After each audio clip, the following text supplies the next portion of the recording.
All right, good evening, everyone. We are here tonight to talk about the discussion, the great coffee cup debate, compostable, recyclable or reusable. My name's Kirsty Bishop-Fox. I'm a sustainability educator and advocate and a co-founder of Zero Waste Victoria. And I'm really looking forward to moderating this discussion with the panelists who you can see on the screen with me now. Now, this discussion was inspired after seeing the story that ABC published about the township in Bermagui, where cafe owners united to implement a reusable coffee cup scheme. Now, most of the cafes come on board to support this reusable cup initiative, which is what was part of the success. We're going to unpack how this works and also consider the recycling and composting of coffee cups too. Before we do begin, I'm going to start by acknowledging country. I would like to pay respect to the Wurundjeri people who are part of the Kulin Nation. I'd like to acknowledge the way they care for land, water and culture, which is really caring for our environment. And when we talk about coffee cups and disposing of them, it's all about the environment. I would love for you to put into the chat where you're coming from so I know who is here with us and where you are across Australia or maybe beyond. But when it comes to reusable coffee cup schemes, I've seen and heard many of them, some with varying degrees in the community buy-in and support.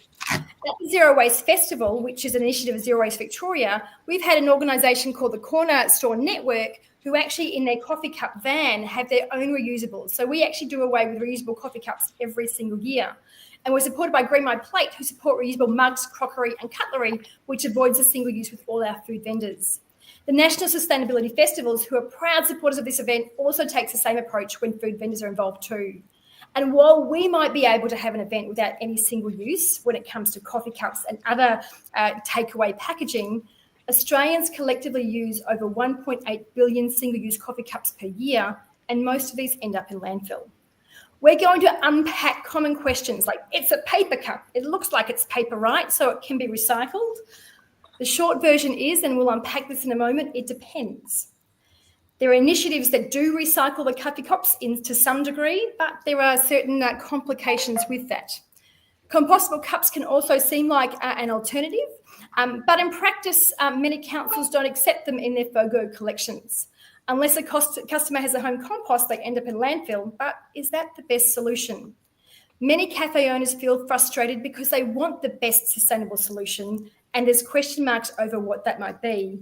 And of course, I know we've got many sustainably minded coffee drinkers that feel frustration. So what's the best solution? I'm here with an expert panel team lined up, and we're going to break that down. So first of all, I would like to introduce the people you can see with me. I've got Tezin Butt, who is from the Boneless Cafe. Gayle Sloan, who's the CEO of the Waste Management and Resource Recovery Association of Australia. Jonas Benedikt, the founder and CEO of Good Reusables. And Sarah Child, who's the Resource Recovery Strategy and Engagement Officer of Byron Shire Council. And last but not least, Fiona Meighan, the Innovation Leader at STREAT. And she works on many cafe sustainability initiatives. So I might start with Tezin, because it was the story behind you and a group of the cafes in your area which really inspired this whole session. Now, you were telling me when we spoke, you originally used compostable cups, but then you later switched to reusables. So what prompted that change, and were there any challenges that you faced in the process? Basically what prompted the change was finding out that none of them were getting composted.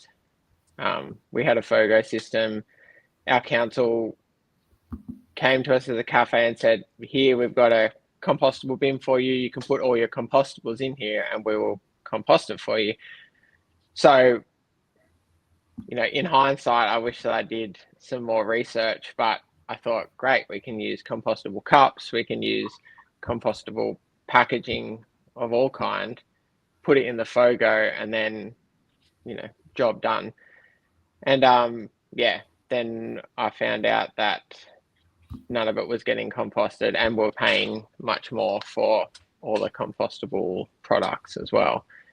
So then that led to, okay, well, let's just go to a recyclable cup. Found out that all the cups are going into the landfill, what seems like, whether they're compostable or not, they've got a plastic lining. And and then coincidentally, right around that time, Bertie, the manager of Mr. Hope, another cafe in Bermagui, came to me and said, I'm thinking about doing this thing, right as I was like going through this process of disappointment, I guess, in where we were at with our packaging. And I thought, that seems like a really good idea. I'm going to call my friend Tim, who owns On the Bread, which is another cafe. He was going through the same thing at the same time, and was really frustrated as well. And then I think like us three, who are, a good section of the cafe community doing it, it was much easier for everyone else to be like, that sounds like a great idea. Let's all get together and do this. Yeah, that's really wonderful. I think that's the beautiful thing about it, because a lot of cafe owners, and I think you once did, believed that the compostable cups were the way to go. Is that fair to say? Absolutely. Yeah. Yes. So it was just kind of like, there's so many things when you're running a business and you're trying to be as sustainable as possible that you kind of just like see a problem, and then if you can tick it off, then you move on to other ways that you can improve your business and be better in all aspects. And it was just like, cool, we have a compostable bin, we're getting compostable packaging sorted, move on to other issues in the business, and then once it was clear that that wasn't a thing and none of it was getting composted. Even worse than that, it was we were putting stuff in our compostable bin, which then would go into the truck and would contaminate the whole truck, and then the truck would get taken to landfill, apparently, is what we heard. That's right. So, Gayle, can you talk to that? Because a lot of cafe owners, before they have the experience that Tezin had, think that compostable cups are a great solution. But what happens to them, and what are the issues from a waste management perspective? Thanks for having me. And I guess it's straight up, I want to dispel the myth that the thought if you put something in a truck, into a bin that goes into a truck that doesn't belong, we end up with contaminating the whole truck. That's not correct. We actually work really hard as an industry to try and recover as much product as we can, but we do want contamination out at source ideally. So, we've got to, as a sector, make sure that we give you correct information, not stuff that scares you. The challenge with compostables is that we know increasingly that, and any coffee cup in reality is they're made from more than one product. So it's always going to be paper with some kind of plastic lining. The reality is, as we all know, that paper is not wet strength and can't hold fluid. The challenge we have as we look at these cups closer is that we know that generally all of them have microplastics and some PFAS or other type of persistent organic pollutant in them that gives them the structure. So even if we have certified compostable, that does not guarantee that there's not PFAS in the stream. We know from work that New South Wales Environment Protection Authority is doing that there is PFAS being found in some of these. So what we want to do as a sector when we're making compost is make sure that we're making a safe product that can be safely applied to land. And so that means that we can't have chemicals such as that. So what we really want to stress is that when you're making compost, and we've rolled out compostable bins in Victoria a lot of late, you just put your food and garden organics in there. That's it. Whatever you're prepared to eat is what you put in the bin. So really what we want to do is focus on avoidance and reuse, which is higher up the hierarchy. So we really want to go to keep cups and not creating that additional waste or that single-use packaging waste, so that we can make both safe products and we can also avoid creating waste at first instance. So that's really the goal. So that means for cafe owners and those attending cafes, what we really, really want is for you to sit and have a drink in the reusable, those amazing things called crockery that our grandparents and everyone else used. We should just keep using those. And if we can't do that, and I know it's really challenging, we should be using our keep cups, our reuse cups. And if we can't do that, then we want to recycle. And we know that we do have systems like the keep cup, the simple cups kind of reuse thing. But the whole thing about recycling is that you've got to have a system to get it into the stream, to get it to the facility. So one of the challenges is a lot of this takeaway goes into public place. So most of us don't take, a lot of us don't take our takeaways home. We go to public places, we go to offices, we go to parks, and there's often not that infrastructure there to actually capture this packaging and put it to facilities that make these products. So it is a system, it is a complex system. So my greatest advice is keep it simple, avoid reuse, and where you can, recycle. Yeah, really good advice. I like that. Now, speaking about reuse, Jonas is the founder of the Good Reusables, and they provide the reusable cup system in Bermagui, as well as other cafes across Australia. So, Jonas, can you tell us what inspired this initiative and how does this system work? Yes. So I co-owned a cafe in Munich with my sister that was in Germany, where I'm originally from. And we set out to prove that a cafe can be efficient, profitable, and 100% sustainable. And part of that was to use local ingredients and cut waste where we can, but also to ditch single-use cups. And instead of single-use cups, we offered like a simple borrow and return reuse system that was available in Germany at the time. And as a cafe owner, it just made so much more sense to be using a system like that instead of wasting money and resources on disposable cups. When I then returned to Australia, I saw how deeply the cafes relied on all these China-made disposable cups that were supposedly compostable, but it turned out they weren't in most cases anyway. And, you know, all of that as well, despite having one of the best coffee cultures in the world and a natural environment that is so unique and important to protect. So knowing that there is a solution that works for cafes, especially, which is my background, I've been a barista for 10 years and ran several cafes. So knowing there's a solution that actually works for everybody involved, I then set out to create Good Reusables, which is an Australian-made, fully recyclable, fully circular and cafe-friendly reusable cup system.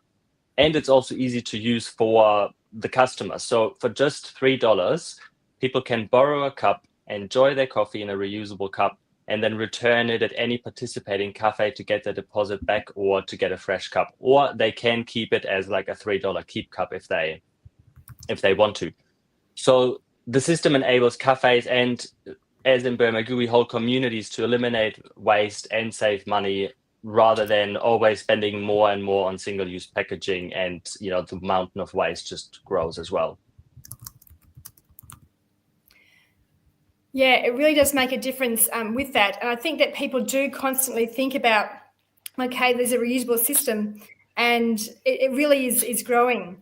But I'm going to jump to Sarah, because Sarah is from the Byron Bay Council, which is where the initiative came from in Bermagui. And I know that we've had a few questions about Byron Bay, and do Byron Bay accept that, compostable cups? What's the reality, and in terms of public perception, about how single cups compare to the reality of what happens when they're disposed of from a council perspective, Sarah? Well, I think Gayle touched on a lot of it in terms of, what's the reality of what's happening to those cups. We spend a lot of time talking about cups. I really look forward to the day where I do not have to talk about cups. But I think that comes from the public perception, where there's a lot of confusion because there's greenwashing, because there's been changes in recycling system, because some cups will put a recycling symbol, which doesn't necessarily mean it can be recycled, but that's what people take it as, and a compostable symbol. There's no regulation around what they can actually put on there. So that creates a lot of confusion. But one of the things I think the public focus on is the end of life. Well, where does this go? Because the pressure's been put on the consumer. It's your responsibility. We'll just make the stuff. We won't worry about where it goes, and you figure out where you need to put it. So they're focusing on the end of life and not so much thinking about upstream. What was used to make this? Where did it come from? How long has it been sitting there? So there's all of these other facets that come into it that aren't considered, because if you start to consider it, you might go a little bit insane. And I think people really rely on that labeling, and that's why it becomes a big issue for us, because when we go out to educate people and having face-to-face conversations really helps that. They push back with, but it says, but they told me. But why can they say that if that's not true? So New South Wales as a whole doesn't collect any packaging in their FOGO. And that's why we've gone down the path of just going let's just put in a single-use packaging and materials policy so we can skip trying to figure out which is the best end-of-life single-use and get rid of the single-use, and let's go with reusables. So that's really our focus in education for the public, because there is so much confusion and because it really is unnecessary to figure out what's the best thing we can throw away. We're arguing for rubbish, this is the best rubbish. No, this is the best rubbish. So I think that's where kind of the focus needs to be, but that education is really tricky. Yes, it can be. Education's a really big part of it. And I know that we'll come back to education a bit more, I think, but I know Fiona, who's from STREAT, which is a social enterprise who are supporting people getting into the workforce, particularly in hospitality and horticulture. But they've got a strong focus on sustainability and social impact. So I'm interested to know, what initiatives have you trialled and how do you tackle the behaviour change story that we often hear in this space? Yeah, and it's a thorny issue, as we've just discussed, I guess. So at STREAT, we've actually trialled a range of approaches across, we've got about a dozen cafes, and we've been able to achieve 100% reusable cups at 3 corporate sites. And also with our other sites, we've had success rates ranging from the teens to 50%, where there's an industry average of about 5 to 7% reusables. So we started in 2019, we actually launched our education and behaviour change campaign called September. And we used this as a means for testing and integrating ways of reducing disposable coffee cup use. And we started by targeting the right user group. And when I say the right, those people that we think we're going to actually help to make a meaningful change. And so we were looking at what we call the good intentioners. So they're the customers who want to avoid single cup uses, but they sometimes, like many of us, fall short.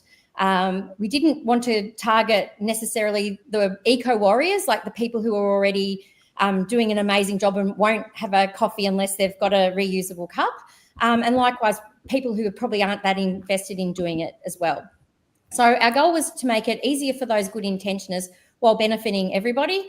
And over the years, since 2019, some of our top initiatives that we've tried are things like cup libraries and loan schemes, selling reusable cups. We've actually implemented a quick sit communal table at one of our cafes to encourage people who are in a bit of a hurry and they don't have time to sit down to just quickly have their coffee Italian style. We've created circular systems in our corporate buildings where we have a bit more control over the infrastructure and the systems in place. We've tried pricing disincentives for single-use cups and incentives for people who bring their reusable cups. We've tried phasing out single-use cups entirely at some of our key locations. We've also looked at customer engagement where we actually start to create what we call social norms, give the signals that we're actually celebrating people who are doing the right thing, and also giving the signals that actually reusable is the norm. So we do things like Reusable Tuesdays where we actually feature customers who are doing the right thing. And in our last September campaign, we created a wall of champions where we showed people who were using their reusables. So we're actually starting for people to see that this is the new normal. Also, staff are very, very important in helping to combat single-use coffee cups. We know that if we have good cup champions in our cafes, they're able to actually gently and encouragingly cajole people into using reusable cups. We've also had friendly competition between our cafes where we set goals, and a bit of friendly rivalry is really helpful sometimes. We also have been creating collaborative materials so that we've opened up our campaign to anybody who would like to take part, whether you're an individual, a team, or you're a hospitality organisation. And we've also run little tiny habits challenges. And we found certainly the circular systems that we have in our 3 cafes are great because we've managed to get our, pretty much 100% reusable cups there. And we've also found that there's some tailored strategies that have worked in a few of our sites that work really well. But we certainly have learned that context is everything, and testing and getting it right in different sites is really important. And some of the hurdles that we've encountered, one of them was COVID. So actually, we were actually set to, in one of our cafes, stamp out single-use cups in 2020, at the beginning of 2020. That's where we were. Then COVID came along. Nobody was 100% sure how, COVID was transmitted. So we had to actually think about, people were afraid to actually use, come in and use their cups and so forth. But over time, we worked out ways of putting them on paddles and contactless coffees, but it did send us back somewhat from where we were in 2019. The other hurdles that we've had are staff turnover. So because we know that our staff are actually really, really great and pivotal in, encouraging somebody to buy a reusable cup or try our cup library scheme, when we have high staff turnover, it's hard to get that same level of energy happening consistently. And also some staff members are a little bit shy. So that's also something that is a bit of a challenge.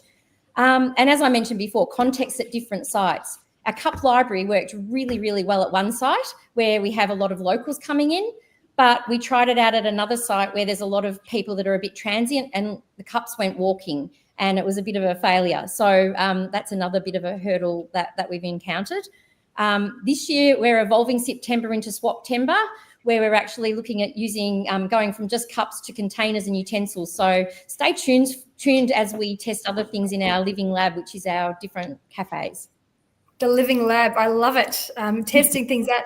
And that's really good feedback to have too, because what I get from that is to take a one-size-fits-all approach is not necessarily going to be the best approach, because you've got to do what works in your area. Yeah. So we're going to do it at Tezin now, because one of the things that I found was really special in the sense that with the way the cafes united together. So if you're looking at cafes who are considering ditching their single use, especially if they're unsure, what golden nugget of advice would you give them, whether they're alone or whether they're banding together with others? I was just having a conversation with someone about this before I jumped on. I think in our experience, just being aware that the fear of doing something and making some kind of change is often exaggerated to what actually happens in the reality of it. You play up in your head that if you up your price or make some kind of change, that people are going to do some kind of revolt against your cafe and never going to come back because of one little change. When the reality is, and I can only speak for myself, obviously, I'm from a smaller town. There's not like 50 cafes all right next to each other, but we still have a pretty good little cafe culture in our town. If you just do what you do really well, people are going to align with that.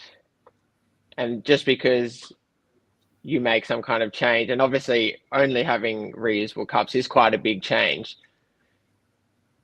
but we found that most people, that definitely wasn't the breaking point in, okay, now I'm going to go down the street to this next cafe because, I have to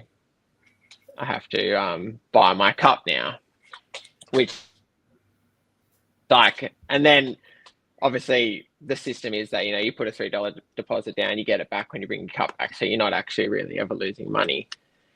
And what we actually found was that almost everyone was really, really into it. Like, if you can just get across what you're doing without shocking someone with a bunch of information when they first come to the counter and they just want their, first coffee of the day and they've got their exact amount of money there, and you try and bombard them with all this information, that doesn't really work. I think it's about getting the idea into people's heads before they enter the cafe. And in our experience, 99% of people are like, wow, that is a great idea. This is the right thing to do. And we just found that people enjoyed their coffee more. They felt like they were doing the right thing when they were getting their coffee. When we first did it, we're like, don't forget your cups. And people come in look, I remembered, I've got my cup, let's go. It was just a basically totally positive experience. And all the fears we played up in our head of people are going to be so upset because we're making this change was quite the opposite. That people saw the change and knew that it was us trying to do the right thing. Well, it's not like you're taking coffee away from them. That would create, I think, a little bit of a challenge. Exactly. And we're basically creating a system which makes it as easy as possible for people to do the right thing. Yeah. You know, now, it's very hard to argue that a single-use cup is better, I would say. I really like, that's a really good way to finish it. It leads into a question that's come through. We actually asked this by the attendees, and someone's put it into the chat. And a question that we've been asked is like the carbon and the environmental footprint of compostable single-use cups. How does that compare to the water and the soap to clean a reusable one? The panelists don't know which order these are coming in. Who would like to talk to that? I might lead off, right? And I'm loving these comments. And I think we can argue anything we want at any time. What we're actually talking about with this is a few things about reduction and avoidance of waste, which is genuine circularity. And we're trying to say, look, we need to avoid creating waste at first instance, and let's not necessarily get caught in the conversation around you've got to have 2,000 uses before you hit the appropriate balance between emissions and otherwise. We're actually, in many ways, and I loved your comment at the start, Sarah, about coffee cups. I think I spent my first year in this role talking about whether coffee cups are recyclable or acceptable through MRFs. We actually need to start thinking far more broadly around what we're saying is we need to avoid the generation of waste more generally. And that's why we talk about things like plastic straws and plastic cups, because it's a broader behaviour change campaign, and trying to think about let's work out how we reuse and use less of it. For us, and there is another issue that goes with the compostables, which, I'm looking in the chat and people are saying, please explain the carbon impact. The other thing about compostables, and the reason we don't have in a number of state-based jurisdictions, New South Wales, Queensland are two, is the proven presence of persistent organic pollutants in those cups. So what we need to do as a nation is stop making waste that has, or even stop putting things on the supermarket shelf, because it starts with what we buy. We have to stop buying products that contain substances such as PFAS. And we do know that a lot of packaging, regrettably, does contain PFAS. So we're trying to say we want to make safe products that can be applied to land, and we actually want to reduce waste, because overall Australia is about the 6th highest consumer globally. We had Earth Overshoot Day I think it's March every year. We actually are really prolific consumers, and this is a really obvious way to change behaviour patterns by moving to reuse and avoidance. Can I add to that? Sorry. Oh, Sure, thanks. I echo again what Gayle has said, and arguing for cups and packaging to be compostable. The idea of compost is to add nutrients to soil. Like, we have some degraded soil here in Australia, and we need to add nutrients, and these things don't really add nutrients. They actually add chemicals and things that are going to stay in our soil and in our food for a long time. So when we think about compostable, it's not about where can I get rid of this and feel good. It's how can I make a good compost? And the other thing that I want to add in terms of the cups, when we're talking about having a circular economy and actually trying to change our throwaway culture, if we can't do it with something like cups that we're interacting with every day, then we're going to have a problem with everything else that we need to address in terms of a circular economy and in terms of actually reducing the amount of waste and reducing the amount of land that we use to create these things where we're transporting. But people do ask about emissions and water all the time. There are a few reports out there and more are coming out. So Upstream Solutions in America has a really good report called Reuse Wins, and they find that reuse wins in a lot of those areas in terms of emissions. But it's looking at life cycle assessments and, again, the amount of uses and things like that. But it's really about changing a system so that we're not still producing throwaway waste. Yeah. And it's all also, yeah, sorry. Who was that? That was me. I'd also love to add something to that. So there's so much truth in what you both just said, and exactly, like, we need to sort out the cup issue first so we can move on to all the other things. So in Germany, there's so many circular systems. You can buy yogurt in a supermarket in a reusable jar that you then return to the supermarket. It gets washed at a central facility and filled with yogurt again. And we need to, collectively learn to live with circular systems. And the cup really should have been sorted out a long time ago, latest when Keep Cup brought out their first cup, which is over a decade ago. Because since then, we definitely have a solution, which is bring a cup. So now we're making it even easier because, it is hard to remember to bring a cup all the time. And people love having takeaway coffee and going for a walk with their coffee. And we want to, not take that away, but we also need to obviously create a system that actually doesn't create this amount of waste. Now, in regards to the numbers, so of course there will always be a lot of variables to look at in these calculations. For us, so our cups, they break even environmentally after about 5 to 6 reuses. They last 1,000 washes, really longer, but 1,000 is what they're tested for.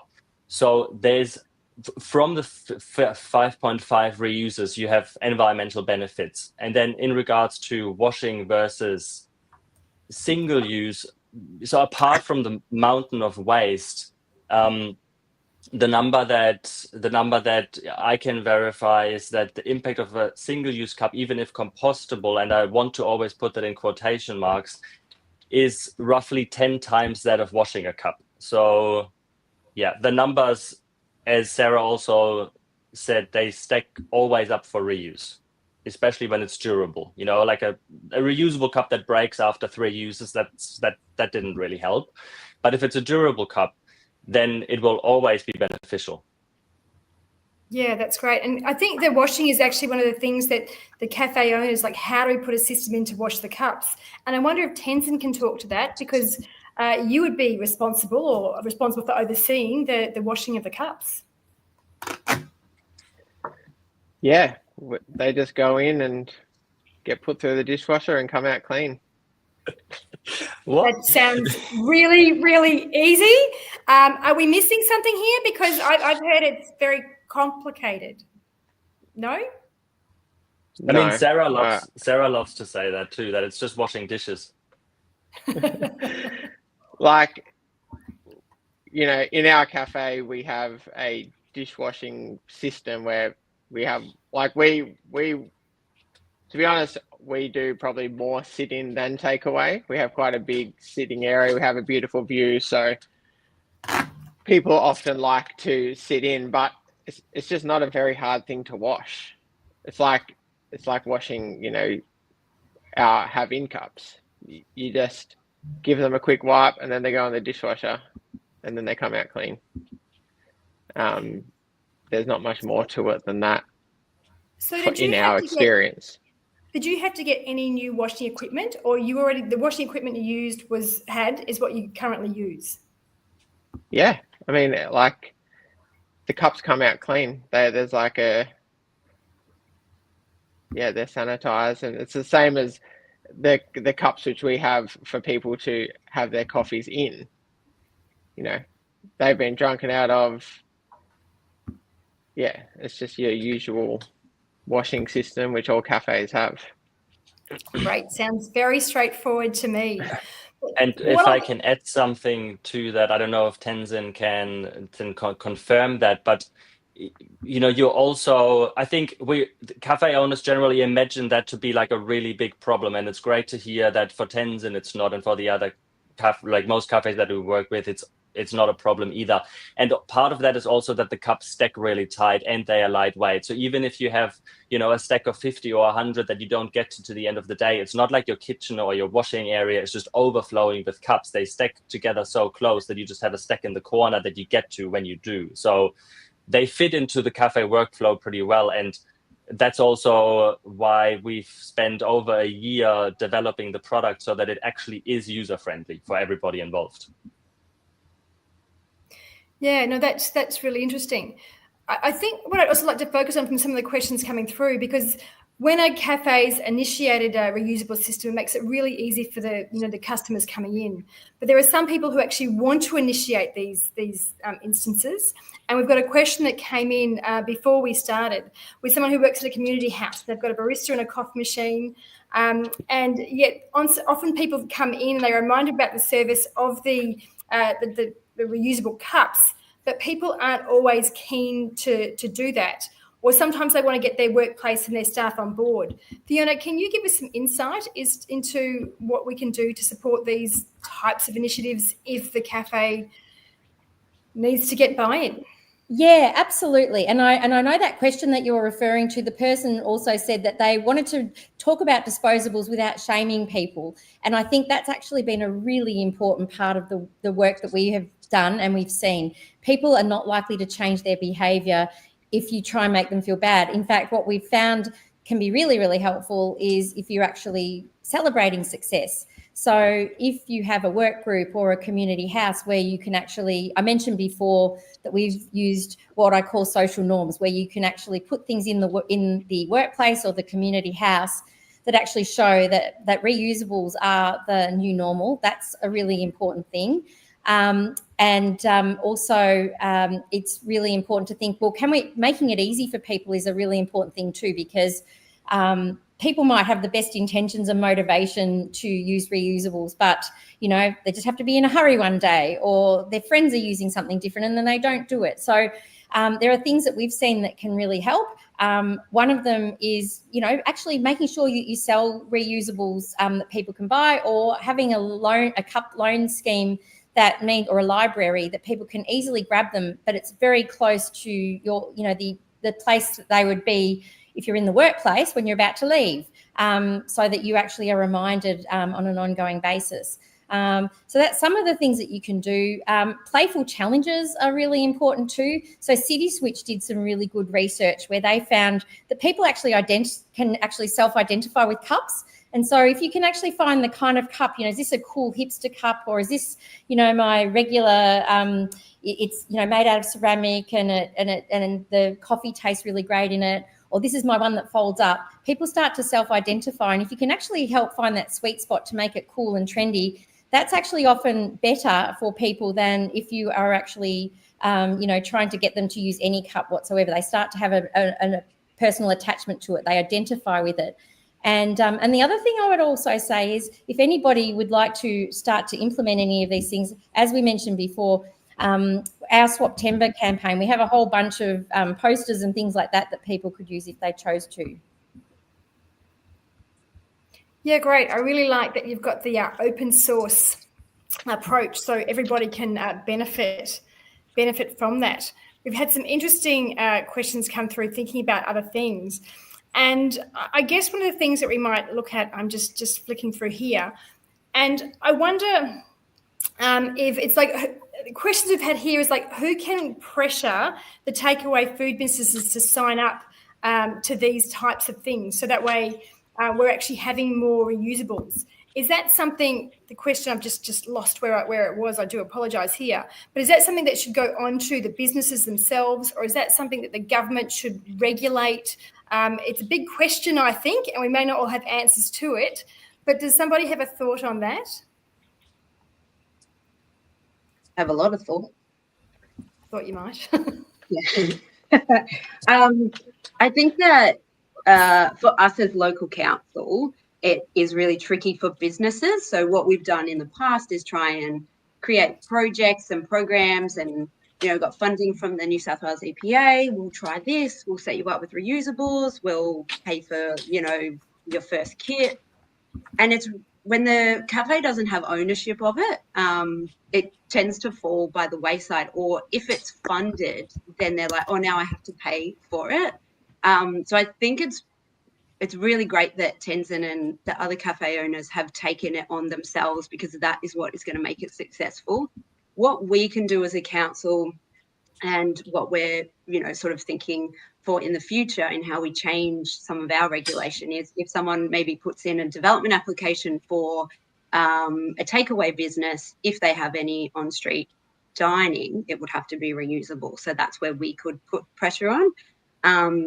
where we've tried to and are now working through the implementation of our policy is with all of our events and facilities, and all the markets and anything that happens on council land will need to be reusable, or use reusables, so that we can then normalise that in the areas that we have some say over.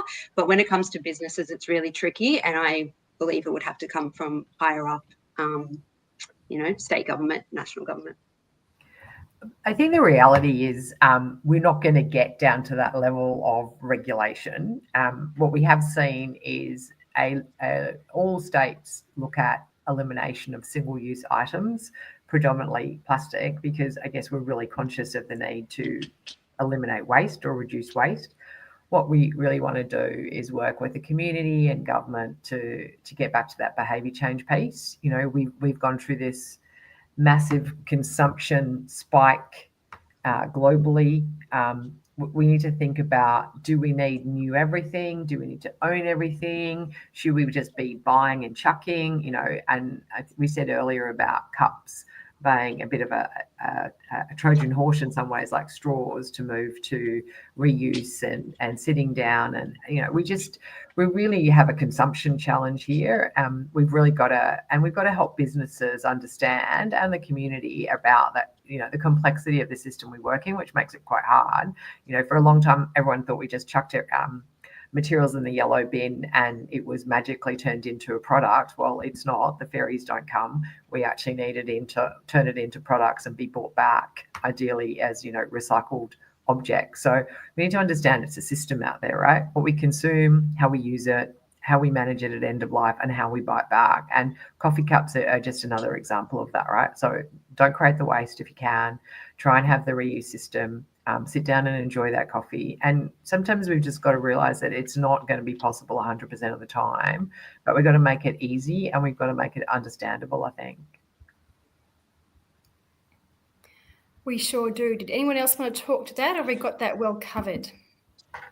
I just wanted to add that, like, regulations wise, I think, as Sarah said, would have to come from the state or federal government. And I mean, in regards to single-use plastic packaging, it would have to be a ban to a big extent.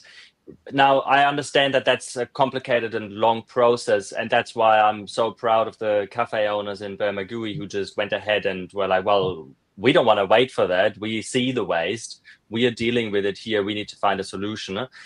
And it happens a lot that I talk with business owners who they want to get rid of the single-use cups, but they are worried that they lose customers. Now, Tenzin told us earlier that that's not really the case, at least not for him and the others in town, and also not for the other cafes across Australia that are going single-use cup free. It's not like they lose business, but that's the fear.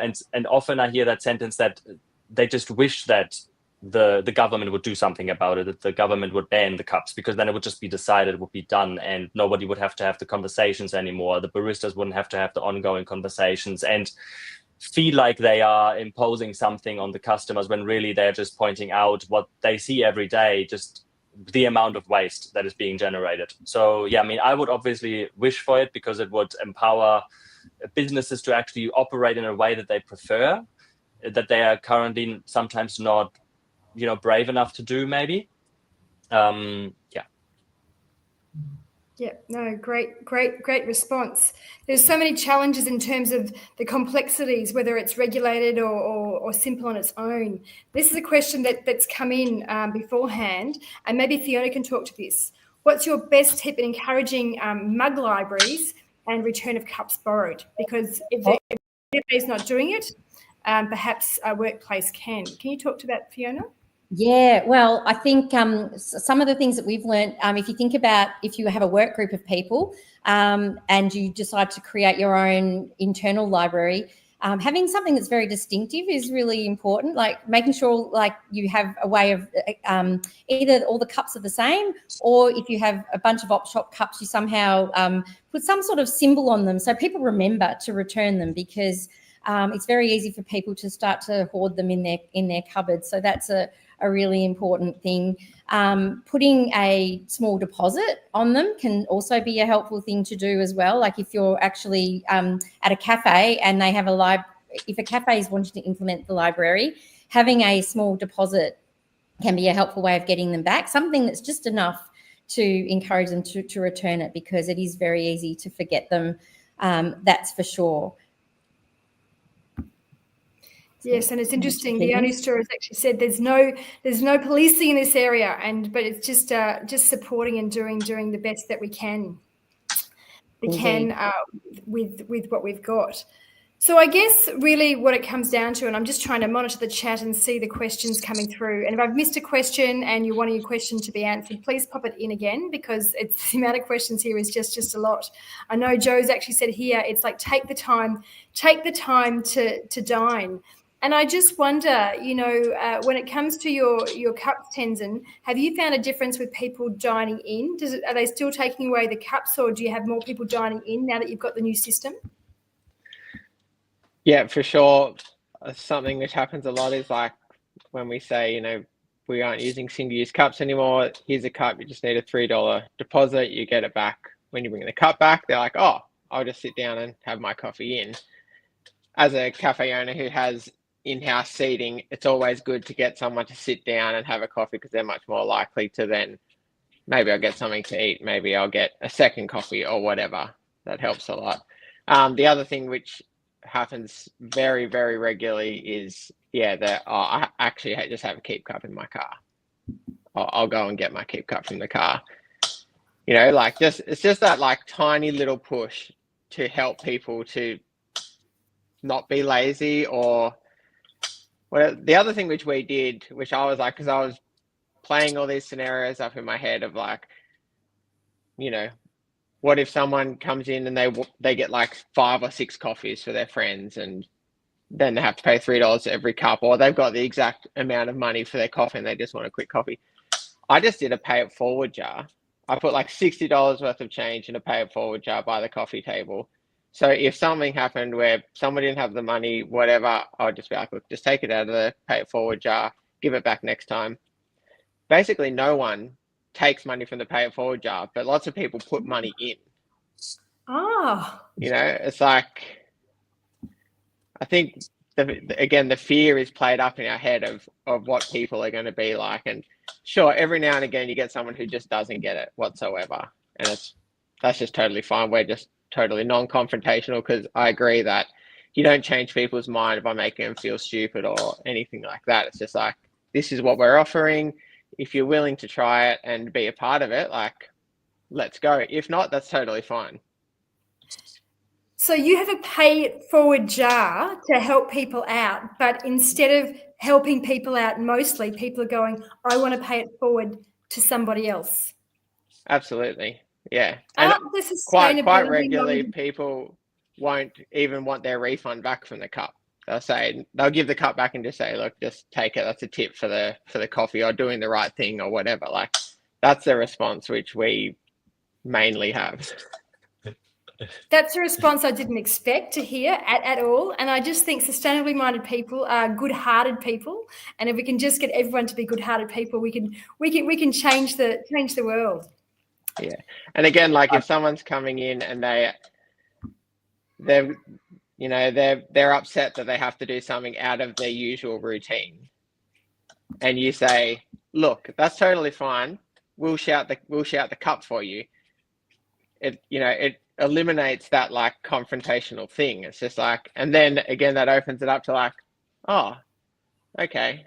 So I just bring the cup back, and then I can just, it just like opens that door, rather than trying to berate someone to do the right thing, I wonder what Fiona's found in this space with the cups, and have you got any stories like that? Or it's really interesting that you say that, because we when we put our cup library in place in the cafe that worked really well.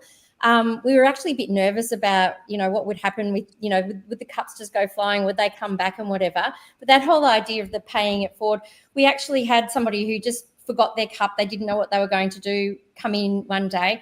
They borrowed one, and they got their whole work group to actually start using the cup library on a daily basis. So instead of using reusables anymore, they just started using the library. So it was quite fun to see how you can actually create a new habit from something that you kind of don't expect to happen. So that was a really interesting insight. So I think being generous with, having things available and options available for people can actually, start to create new rituals and so forth. Excellent. Now, I would just love to before we add go- something that Please do.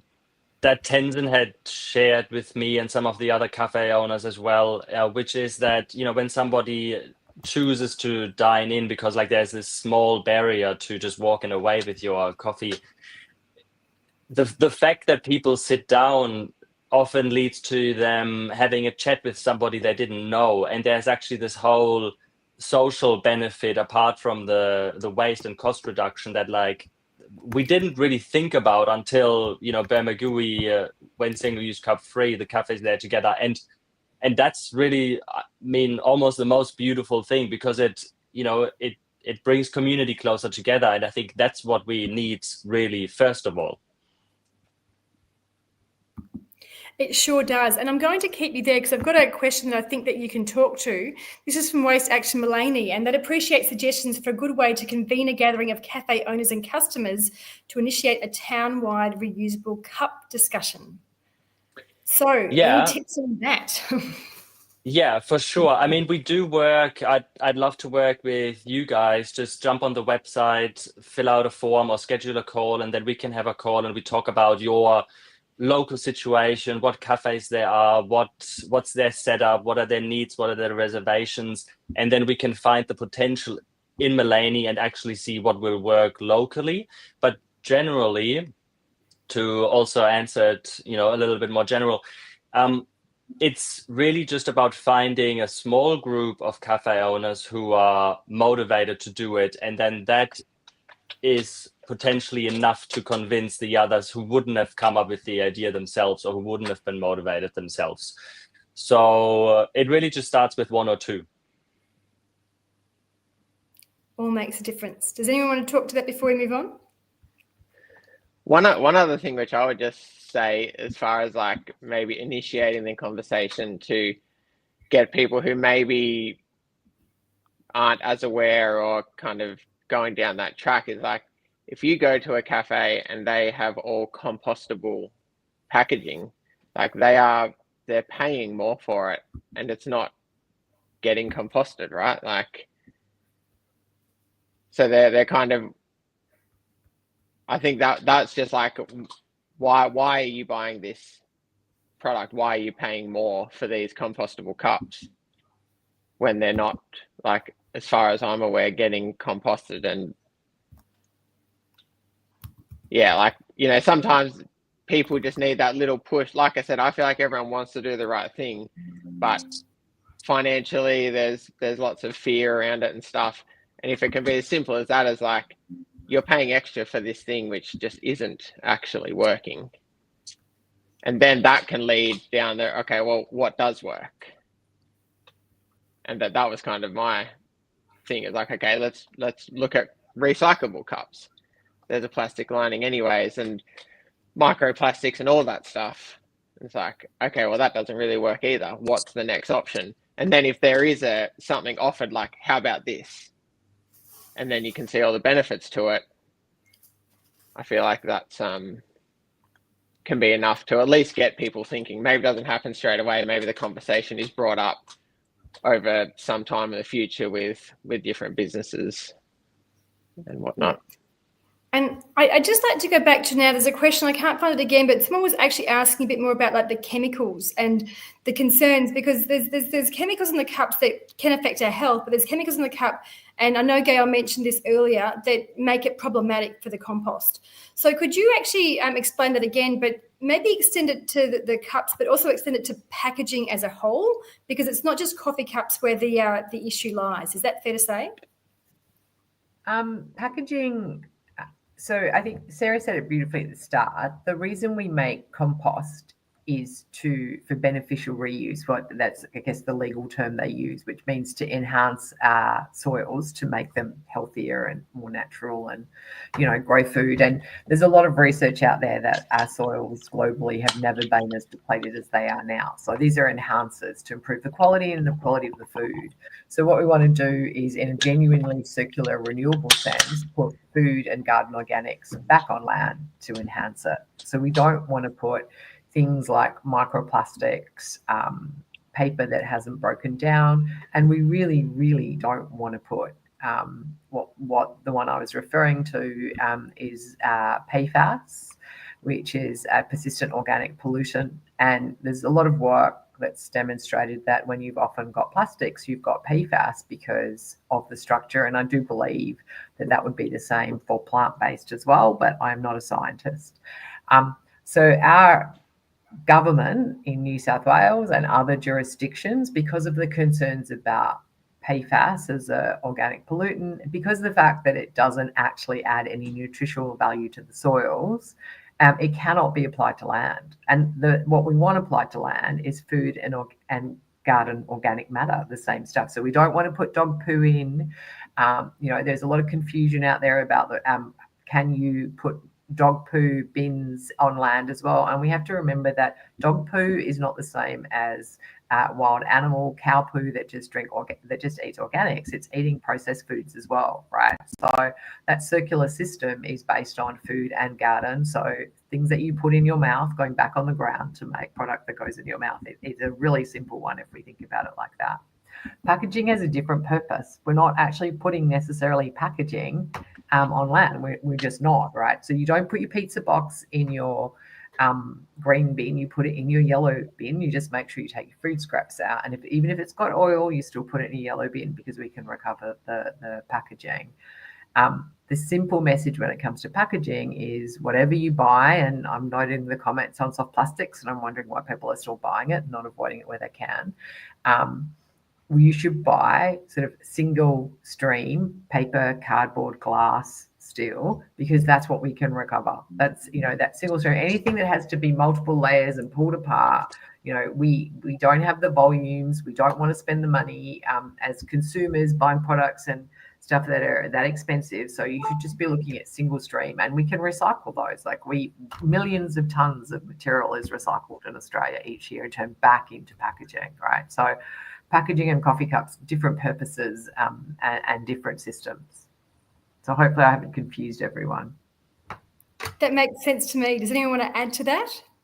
I might just add, in terms of the PFAS and food packaging and any kind of chemicals that are in food packaging, it's used so that it coats that paper so that things don't, leak out. Because if you put something in straight paper, it's going to fall, like any sort of liquid in straight paper, it's just going to fall out and ruin the paper. So it's put there for that. And then that's generally a hot type of beverage or a soup. And the heat gets those chemicals, and that's when it's more likely to leach into your food. So anything when the heat's added to those types of chemicals, you're going to have more leaching. So, and it's designed for heated products. So it doesn't make sense at all that we would design something with the idea that it's most likely going to leach into our food and drink. So that's it. PFAS is found in a lot of products, but that's the big issue around food packaging, is that it's going to leach into the food, and then we're going to eat it, and then, you know where it goes. That's right. PFAS is a fire retardant, right? And it's everywhere. Like, the reality is it's everywhere, and it is possible, we believe, to have a safe level of exposure. So it is, someone's got in the chat here, it's used as your Teflon, it's anti-stick, it's in your makeup, it's in your dental floss. Dental floss has 15 parts per billion, and you can put that in your mouth. We have it in our body, and it is possible to have safe levels of exposure, but packaging adds no value to the soil enhancement when we put on land, right? So it's really important. It's not about avoidance is far better. And we want to make safe products. We should be making safe products and putting them on the shelf at first instance. We shouldn't be putting PFAS out there in circulation. But what we definitely don't want to do is perpetuate it and keep it circulating. And I think that's a really good point, because while one thing might be safe, but then there's another and another and another, and we're exposed to it in so many ways that it's not that one thing anymore. It's many things that can add up. So that's something that we've got to think about when we look at individual items, when it's the collective of doing that. And I know we've got a comment here from Erin that we could have a whole other, which we might, a webinar just to discuss plastic mailers. In fact, compostable plastic, there's so much greenwashing everywhere too. It's not just coffee cups. You're 100% right, Erin. It's everywhere.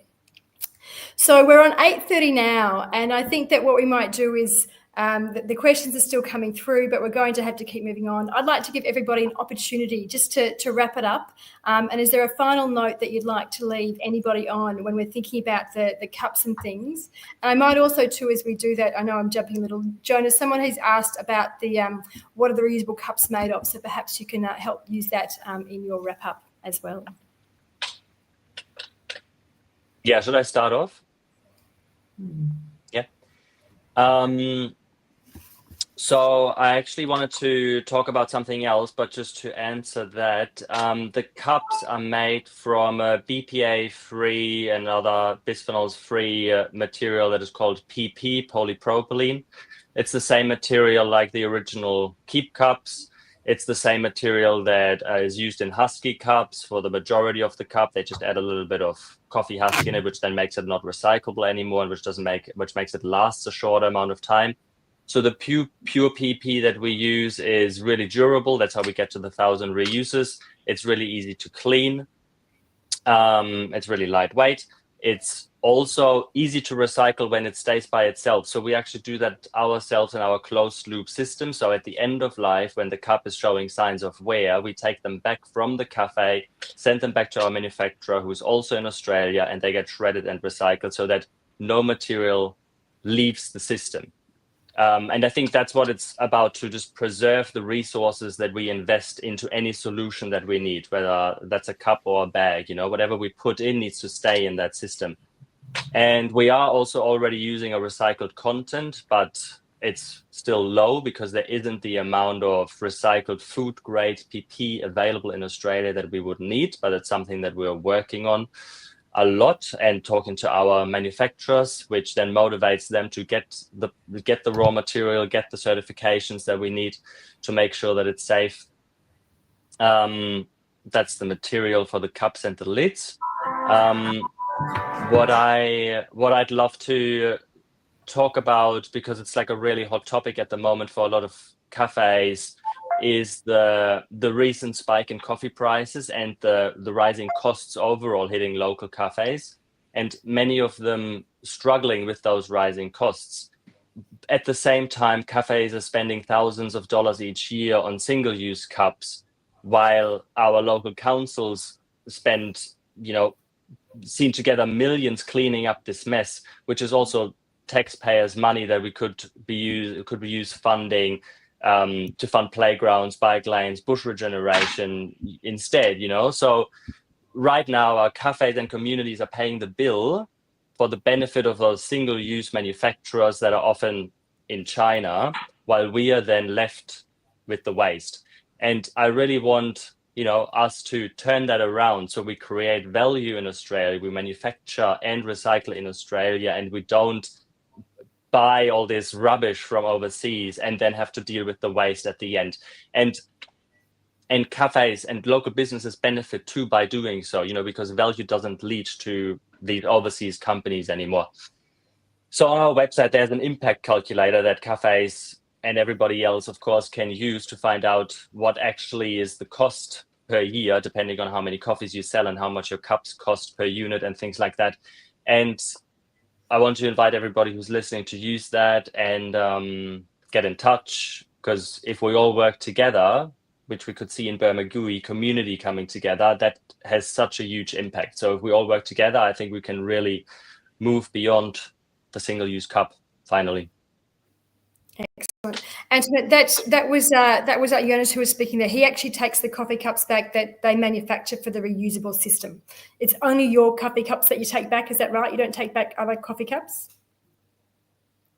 That was my No, understanding. because we actually have to pay for the process, because there's obviously costs involved logistically in getting the cups back to the manufacturer. We don't get any money for those cups at the end of life. So all of our partner cafes, Tezin here, they pay a small monthly fee, which is $40 a month, and that goes to a lot of things to run the system, but also to enable us to actually pay for that process. So only good cups are included in that at the moment. Excellent. Thank you very much. All right, Fiona, would you like to wrap it up? And I'm going to put September in the link again for everyone. Thank you. Thank you. So look, if I had 3 tips for, hospitality organisations, if they're wanting to drive their reusables up and disposables down, I would say the first thing is make it as easy as possible for customers. That's really, really important. The best intentions don't go very far if it's not too easy, if it's not easy enough. Celebrate success is the second one.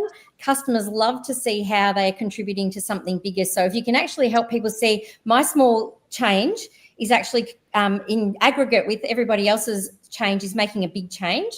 And also trial and error, like try things out, test, refine. That's the only way we've made things stick.